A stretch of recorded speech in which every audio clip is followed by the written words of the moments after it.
Varicose veins కి సరైన చికిత్స కోసం సంప్రదించండి ఎవిస్ హాస్పిటల్. నమస్కారం, నేను రమారావి. మనకి బోల్డ్ అని సమస్యలు ఉంటాయండి, రకానికి ఒకటి. ఏ సమస్యలు లేని వాళ్ళు అసలు కనపడనే కనపడరు.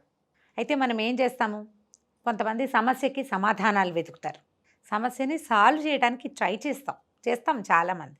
కొంతమంది సమస్య నుంచి పారిపోతారు, కొంతమంది వెళ్ళబోసుకుంటారు, ఓహో చెప్పుకుంటారు. అదే ఇప్పుడెప్పుడో మా పెళ్ళైన కొత్తల్లో మొదటి రోజునే మా అత్తగారు నీకు వంట రాదా అంది, అలాంటి దాన్ని కూడా చెప్పుకుంటూ ఉంటారు. అంటే అయ్యా దాన్ని వదిలిపెట్టకుండా ఆ వంట రాకపోవడం ఇప్పటికీ రాదు నీకు అంటోంది మా అత్తగారు, మా పెళ్ళే 15 ఏళ్ళైనా అని ఇలాంటి విషయాన్ని ఈ కష్టాలు చెప్పుకుంటూ ఉంటారు. వెళ్ళబోసుకుని ఆ సమస్యకి దానికి సమాధానం లేదు, ఏం లేదు. కొద్దిమంది దాన్ని స్ట్రెస్ కింద తీసుకుంటారు. మళ్ళీ అత్తగారిని చూడగానే ఈవిడ నన్ను అడుగుతుందేమో అని భయం వేస్తుంటారు. ఇలాంటి సింపుల్ సాదాసీదా వ్యవహారాల దగ్గర నుంచి ఉద్యోగాలు పోవటం, రావటం, నిలబడటం, జీతం సరిపోకపోవటం దాకా ప్రతి విషయము స్ట్రెస్సే. ఎక్కడికైనా వెళ్ళాలంటే అది దారి బాగుంటుందో బాగుండదో, వెళ్ళాక టైం సరిపోదో, వెళ్ళాక పని అవుతుందో అవ్వదో, దాని గురించి ఆలోచన. ఆ స్ట్రెస్గా ఫీల్ అయ్యేసరికల్లా మొహం మీద ముడతలు వస్తాయి, నుదుటి మీద గీతలు వస్తాయి, టెన్షను, చుట్టుపక్కల వాళ్ళని ప్రాణం తీస్తూ ఉంటాం. కొంతమంది ఏంటంటే ఆ స్ట్రెస్ అని వాళ్ళే అనుభవిస్తారు, వాళ్ళ మొహాల్లోనే కనపడుతుంది, కానీ ఇతరులను ఏమి ఇబ్బంది పెట్టరు. ఇంకొంతమంది ఏమో ఏదైనా స్ట్రెస్ రాగానే ఎక్కువ తినేస్తారు, అదో సమస్య. ఇంకొకళ్ళు అస్సలు తినరు, అది ఇంకో ప్రాబ్లం. ఇవి కాకుండా చుట్టుపక్కల వాళ్ళని కాల్చుకు తినేసేవాళ్ళు ఇంకా కొంతమంది ఉంటారు. స్ట్రెస్ మేనేజ్మెంట్ ఎలా చేయాలి? ఆడవాళ్ళకి స్ట్రెస్ ఉంటే మొత్తం కుటుంబం అంతా ఇబ్బంది పడుతుందండి. వీళ్ళకి స్ట్రెస్ ఉండకూడదు. ఎంత స్ట్రెస్ ఉన్నా దాన్ని హ్యాండిల్ చేసుకోగలగాలి. ఎలా చేస్తాం? స్ట్రెస్ని ఎట్లా హ్యాండిల్ చేయగలం? మనం తెల్లవారు లేచిన దగ్గర నుంచి రాత్రి పడుకునేదాకా ఏదో ఒక విషయానికి మనకి ఒక ఫ్రిక్షను, ఒక స్ట్రెస్, ఒక ఒత్తిడి నడుస్తూనే ఉంటుంది. భర్తలతో కావచ్చు, పిల్లలతో కావచ్చు, పనివాళ్లతో కావచ్చు, ఇంట్లో ఉన్న సామాన్లతోటి, మనం వంట చేసే వస్తువులతోటి కూడా. మిక్సీ సతాయిస్తుంది, బెడ్ గ్రైండర్ మూలబడుతుంది, వాషింగ్ మెషిన్ మధ్యలో ఆగిపోతుంది, నీళ్ళు గారిపోతాయి, బట్టలు అందులో ఉండిపోతాయి, అది కూడా స్ట్రెస్. సింక్లో నుంచి నీళ్ళు పోవు. ఇవి కాకుండా ఆఫీస్కి వెళ్ళాలి, టైంకి వెహికల్ రాదు, అక్కడికి వెళ్ళాక ఏదో ప్రాబ్లము, హ్యాండిల్ చేయలేక మనం చాలా తొందరగా బీపీలు, డయాబెటీస్ తెచ్చుకుంటామండి. స్ట్రెస్ వల్ల స్పాండిలైటిస్ వస్తుందండి.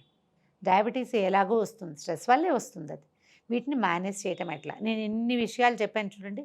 సొల్యూషన్ ఇంకా చెప్పట్లేదని చూస్తున్నారు మీరు. సొల్యూషను మనమేనండి. మనమే మన స్ట్రెస్కి సొల్యూషన్. మొదట మనని మనం ప్రేమించుకోవాలి. ఐఎమ్ గుడ్, ఐఎమ్ ఓకే అనుకోవాలి. ఏం పర్వాలేదు, నేను హ్యాండిల్ చేయగలను, ఐఎమ్ ద బెస్ట్ అనే ఐడియా ఉండాలి. నేను చేయగలను, నేను చేసేస్తాను, ఇలాంటివి ఎన్ని చూసాం, ఏం పర్వాలేదు అని మనని మనం శబాష్ బాగుంది అనుకోవాలి. ఇది అలవాటు చేసుకోండి. సెల్ఫ్ లవ్ అనేది చాలా అవసరం అండి. మనకి ఇప్పుడు పెద్ద పెద్ద కుటుంబాలు లేవు, ఎవరు వచ్చి మనని ఉద్ధరిస్తారు? పూట మనం ఏ అక్కయ్యకి చెప్పుకుంటాము? అసలు అక్కయ్య లేరి, ఎవరికి చెప్తాం? కాబట్టి మనని మనం బూస్టప్ చేసుకోవాలి. రోజు లేవగానే చేతులు చూసుకుని దండం పెట్టుకున్నట్టుగా, ఒక్కొక్కళ్ళకి ఒక్కో అలవాటు ఉంటుంది కదా. నేను బ్రహ్మాండంగా చేస్తా ఈరోజు, నా అంత బాగా చేసేవాళ్ళు భూప్రపంచంలో లేరు, నేనే ద బెస్ట్ అన్న వాక్యాలతోటే మొదలుపెట్టండి పనిని. మీరు స్ట్రెస్ని చాలా తొందరగా జయిస్తారు. ఏదైనా సమస్య రాగానే ముందు గాఢంగా ఊపిరి పీల్చి వదలండి. మంచి గాలి తీసుకోండి. 10 సార్లు గాలి పీల్చి వదిలేసరికి సమస్యను మర్చిపోయి గాలి మీద ఉంటాం మనం. తర్వాత ఒక గ్లాస్ మంచినీళ్ళు తాగండి. ఏదైనా ఒక మంచి గ్రీన్ టీ పెట్టుకుని తాగండి. వేడి నీళ్ళల్లో ఒక నిమ్మకాయ రసం పిండి ఒక చిటికెడు ఉప్పు వేసి తాగేయండి. మీకు హై బీపీ ఉంటే మాత్రం తాకండి, ఉప్పు మానేయండి. అప్పుడు కాస్త తేనె వేసుకున్నా పర్వాలేదు. ఏదైనా తాగి, ఏదైనా తిని, ఎవరితోటైనా ఫోన్ చేసి ఒక 10 నిమిషాలు మాట్లాడండి. ఇది గాభరాగా హైరాణగా చేస్తే మీ సమస్య తీరదు, నిదానంగా చేస్తే తీరుతుంది. బై ప్రాక్టీసే మనం స్ట్రెస్ని పోగొట్టుకోగలుగుతామండి. ఎందుకంటే మన జీవితం దాంతో పాటే నడుస్తుంది. ఎవరైనా మన వెన్నంటి ఉంటారో ఉండరో, కానీ స్ట్రెస్ మాత్రం మన వెనకాలే ఉంటుంది. అన్ని విషయాల్లోనూ వస్తుంది. ప్రతి విషయంలోనూ మిమ్మల్ని మీరు బూస్టప్ చేసుకుంటూ ఉంటే మీరు స్ట్రెస్ మేనేజ్మెంట్ సులువుగా చేయగలుగుతారు.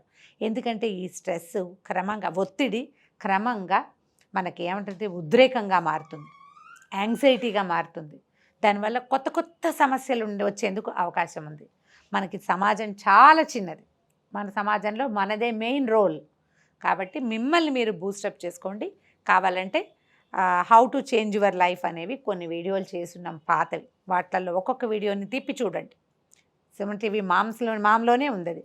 సుమన్ మామ్లో దొరుకుతాయి how to change your life. దీన్ని గనక ఒకసారి ఆలోచిస్తే చాలా సింపుల్గా మిమ్మల్ని మీరు బూస్టప్ చేసుకోగలుగుతారు. మిమ్మల్ని మీరే శబాష్ అనుకుంటూ స్ట్రెస్ని ఈజీగా జయించేయగలుగుతారు. మీరు దానికి ఏదైనా మంచి స్వీట్ని సాధనంగా తీసుకుంటారా, వేడి నీళ్ళని తీసుకుంటారా, టీయో కాఫీయో తీసుకుంటారా, ఒక చల్లటి కూల్ డ్రింక్ తీసుకుంటారా, లేకపోతే ఒక కప్పు ఐస్ క్రీమ్ని తీసుకుంటారా, ఎవరి ఛాయిస్ వాళ్ళదే. ఒక మంచి ఫ్రూట్, ఒక ఆరెంజ్, ఒక కమలాపండు ఒకటి ఒలుచుకుని తినేస్తే, ఆరెంజ్ తీసుకుని తిన్నా కూడా స్ట్రెస్ మేనేజ్మెంట్ జరిగిపోతుంది. నిదానం కూర్చోండి, గాలి పీల్చుకోండి, ఏమైనా తినండి, తాగండి, తర్వాత రెడీ అని పనిలోకి దూకండి. స్ట్రెస్ని ఈజీగా జయించగలుగుతారు. మీరు ఇది మొదటి రోజుల్లో కనుక ఉంటే, స్ట్రెస్ని బీటౌట్ చేసే మొదటి రోజుల్లో ఉంటే మీకు ఎవరి సహాయమూ అక్కర్లేదు, హ్యాపీగా బీటౌట్ చేసేయగలుగుతారు. ట్రై చేసి చూడండి.